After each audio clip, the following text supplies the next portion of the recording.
is this the beginning of your season, or have you already done, I mean, of This the is the 2000? first, yes, it is. All right, so Yes. I was saying, the first thing Right. of First the thing two, up is this, yes. right, and then there's, you may give us a vague idea of what the other things are. Okay, Yep, so, yep. all right, yes, we're ready to go.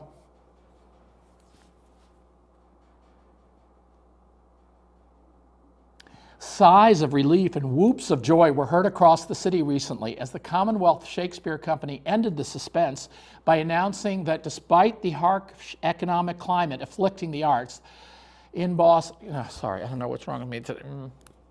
Take two. I shouldn't be doing this, but I've just been sick so long that I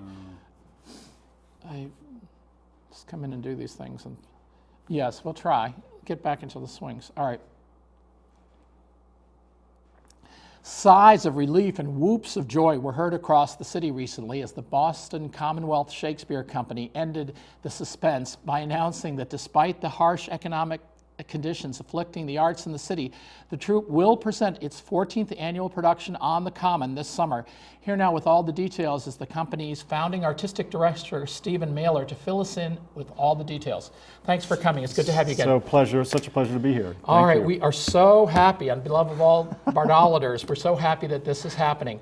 Tell us a little bit, and maybe you can give us a sneak preview of what sort of spin you're going to put on. This is what Shakespeare's first play that we know of, maybe? It's one of the earliest plays, Yeah. certainly it's the shortest play in the canon, but it's a really charming play. He takes some ancient Roman plays and sort of puts his own spin and his own twist on them. It's a play of mistaken identities. There's two sets of twins who keep being mistaken for each other. So it's a really light, fun, charming play. And we've decided to set the production in the sort of 1920s, 1930s in South Beach. So it'll be sand and cabanas and lifeguards and the beautiful deco architecture and costumes from that era, which we think is a great setting for this All right, play. I know so many people look forward to this every summer to do this. Now, how can people help? I mean, you're still in the process of casting and planning and raising the funds, basically, right? We are.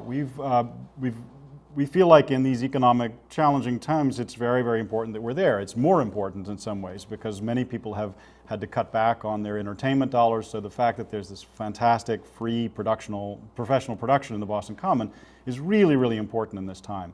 So we've been going to our supporters and all of them are stepping up to the plate and helping, but we really encourage everyone to help. This is really Boston's Shakespeare company. It's not my company, it's not our board's company. It really belongs to everybody.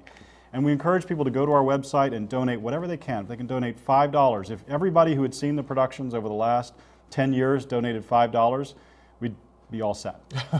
Well, we're definitely going to remind people to do that. Now, you are still in the process of casting. It's going to be a professional production, but are you casting from Boston actors or? Absolutely. As always, our cast comes mostly from Boston and in the Boston community.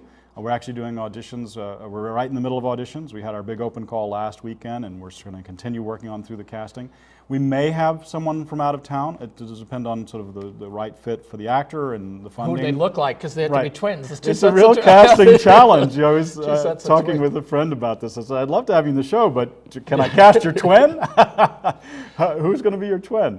But it's a lot of fun, actually. It's a fun challenge from a casting point of view. Now, some people just know this great work you do, but you guys do all kinds of fantastic things.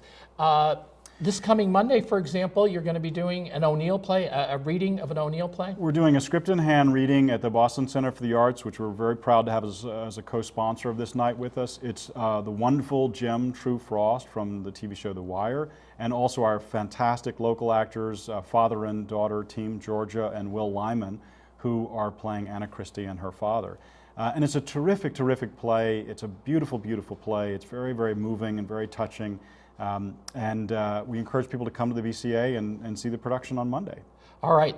Now, what other sorts of things? I know that you're slowly rolling out the things there, but what sorts of things are you also planning in addition to the Comedy of Errors, which is your 14th annual? Last fall, we launched a program called the Shakespeare Salon, which was a wonderful night of kind of Charlie Rose style, if you will, conversations about Shakespeare. We're doing one of those in April with a noted Shakespeare scholar, and actually she's both a Shakespeare scholar and an opera scholar, Leslie Dunton Downer. And she's going to be talking about, with me and some guests, how Shakespeare has been translated into musical theater, but also opera. So I think that'll be a really fascinating evening. There'll be more information on our website about that. And Boston has a lot of opera buffs, so I'm sure that this will be a packed event. We sure do. Very rich opera scene here. We also, for many years, have been partnering with the Federalist Society to do an annual event called Shakespeare and the Law, where we have noted legal experts and high-end lawyers and politicos from our community reading a Shakespeare play, or an excerpt of a Shakespeare play, and then discussing the legal issues of the play. And we're very excited about that coming up very soon as well. All right, so all these things are on your website, and there's pictures of past productions, but how can people help? Donations are number one, right? But are there volunteer opportunities? Absolutely. Donations are number one, and donate anything you can. $5 makes a difference. You can also go to our website and email us about volunteering if you have the ability to do that. We certainly need volunteers this summer on the Boston Common to help. There's a rather massive installation that we do out there. There's 10,000 people out there every night, so we need help on that front. But they can also help us next week in the office if they want to. All right.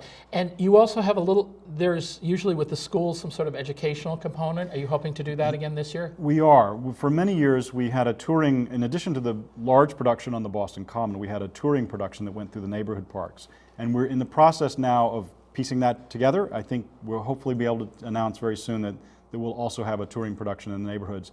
And we all are also doing workshops in the schools during the year as well. So we're busy. So, all right. So remind us, roughly when is the production of the Comedy of Errors? Comedy of Errors plays on the Boston Common the end of July and the first couple of weeks of August. Right, for like 16 performances? 16 performances. And we're really hopeful people will come out and enjoy the beautiful city, enjoy the beautiful park. The Parks Department and the Special Events Department and the Mayor have been so helpful to make sure that this happens this year, and we're so grateful to everybody for their support, particularly for the Mayor. It's a very cherished program of his, and he cares very deeply about it, and we're just so grateful for his support on this. You know, because it's sad that in many schools nowadays they're not teaching Shakespeare anymore. It's kind of bad, but there are so many Shakespeare lovers out there, and that this is just essential work that you're doing. So congratulations and thank you for keeping the ship of Shakespeare afloat here in Boston. Thank you very much, Chris. That's it for this edition of Neighborhood Network News. Chris Lovett and the rest of the gang will be back here on Monday night. We hope you'll join us then. All right, thank you. Great, excellent. Thank you so much. Very good, very good. All right, well, the instant, will Kathy Roachford be doing the... We work with Joyce Linehan. I'm sorry, Joyce Linehan. That's right. She's the one who did this night, because I think